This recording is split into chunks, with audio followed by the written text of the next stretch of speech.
stand here at this Capitol, and I am proud to stand with you against Obamacare. I'm proud to stand against the funding, and I want to remind you that we were here almost 4 years ago when we first began doing battle against this lousy piece of legislation.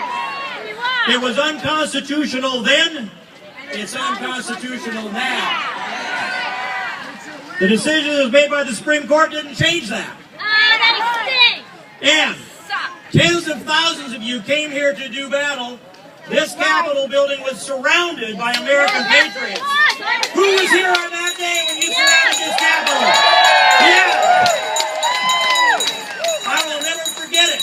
I'll never forget your faces either. We've got to come and do battle constantly.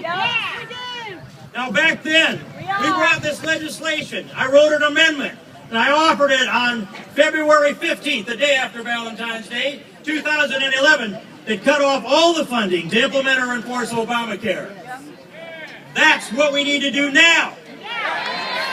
And we can't allow the rule to be written that will allow the drug to get jerked out from underneath us. We've got to defund it now. All that we have done to kill Obamacare, they passed it by legislative shenanigan and by hook and by crook. It never was the will of the American people. It's always been the will of the American people to repeal it and to defund it. The tool we now have in our toolbox is to cut off all funding to implement or enforce Obamacare and do it before it starts to get implemented formally on October 1st. That means now. And the president has no constitutional authority to grant a waiver to anybody.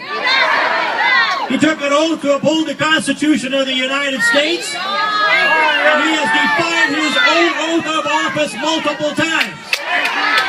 In fact, he's done so with Obamacare multiple times. So let's hold him to his oath. Let's cut off all funding on Obamacare. Let's vote down anything that funds Obamacare. Let's vote down anything that implements it. Let's vote down anything that enforces Obamacare. And let's give the American people what they demand. We demand our constitutional rights and our God-given liberty, and we demand our freedom back. God bless you. Let's continue this fight. We can't blink in the face of a little bit of adversity. Thank you all very much.